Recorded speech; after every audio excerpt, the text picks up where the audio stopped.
जबलपुर के रांझी थाना क्षेत्र में बीते दिनों अंधी हत्या की गुत्थी को पुलिस ने सुलझा लिया है। इस वारदात की जड़ में 15 एकड़ कृषि भूमि का विवाद निकला है, जिसने हंसते खेलते परिवार की खुशियां छीन ली। पुलिस के मुताबिक मृतक और बाबा नेल्सन के बीच जमीन की रजिस्ट्री को लेकर लंबे समय से खींचतान चल रही थी। मामला जब अदालत की चौखट तक पहुंचा तो समझौते का दबाव बनाने के लिए खूनी साजिश रची गई। बाबा नेल्सन के इशारे पर उसके बेटे प्रिंस ने अपने साथियों के साथ मिलकर इस वारदात को अंजाम दिया। आरोपियों ने पूरी प्लानिंग के साथ रैकी की और जब क्लीरेंस अपने बच्चों को स्कूल छोड़कर लौट रहा था तब उसे सरेराह गोली मार दी गई। पुलिस की तत्परता और सीसीटीवी फुटेज की मदद से अंधे कत्ल के दो मुख्य आरोपी मोहित ठाकुर और तेजबल उर्फ अरुण रैकवार को गिरफ्तार कर लिया गया है। पकड़े गए आरोपियों के पास से वारदात में इस्तेमाल बिना नंबर की 2 मोटरसाइकिल, मोबाइल फोन बरामद किए गए हैं। हालांकि मुख्य साजिशकर्ता का बेटा प्रिंस नेल्सन और उसके कुछ साथी अभी फरार हैं, जिसकी तलाश में पुलिस जगह जगह दबिश दे रही है।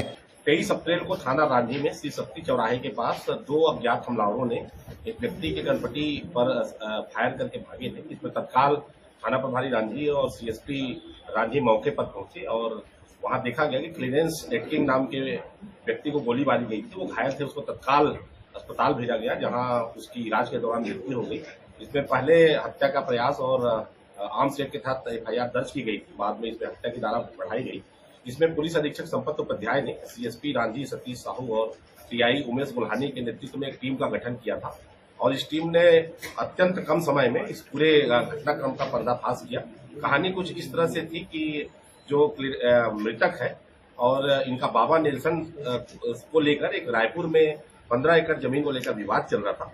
बाबा नेल्सन ने उस जमीन पर रजिस्ट्री करा ली थी और प्रिंस नेल्सन इसमें कुछ सिविल सूट दायर कर दिया था और बाबा नेल्सन चाह रहा था कि ये जो मृतक है वो वापस ले ले, और वापस नहीं लेने के कारण बाबा नेल्सन ने अपने बेटे प्रिंस नेल्सन, उनके एक साथी अर्पित और अन्य 2 जो मोहित ठाकुर और अरुण रैकवार के साथ ये पूरी घटना को कारित किया था।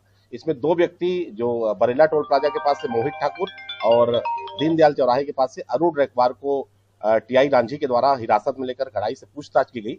ये सारी कहानी सामने आई।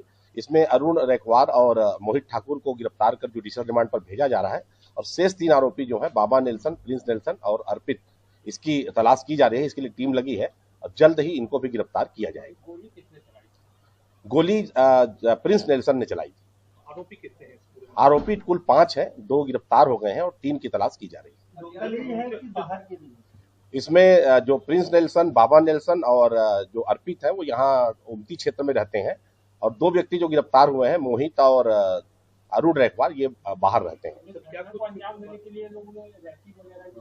इसमें पूरी तरह रैकी की गई थी और ये जो 2 आरोपी गिरफ्तार हुए हैं अरुण और ये इन लोगों ने पूरी सूचना दी थी कि जब वो अपने बच्चे को स्कूल से छोड़कर वापस लौट रहा था तो किस लोकेशन पे क्या करना है। ये प्रिंस नेल्सन और उसके जो पीछे बैठे हुए अर्पित को इन्हीं लोगों ने सूचना दी थी, जो 2 लोग गिरफ्तार हुए। क्या लगता है प्रॉपर्टी विवाद था कि और भी कोई मामला अभी? ये पूरी तरह प्रॉपर्टी विवाद, जो रायपुर की 15 एकड़ जमीन से ये पूरी घटना जो है कारित किया जाना प्रतीत हुआ है और उसी कारण ये घटना कारित की गई है। हाँ, आपस में रिश्तेदार भी थे और जो शेष आरोपी बचे हैं उसमें बाबा नेल्सन और प्रिंस नेल्सन ये बाप बेटे हैं। ये जो बंदूक जब्त की है, लाइसेंसी है क्या है? ये इसकी जांच पृथक से कर ली जाएगी और इसके बारे में विवेचना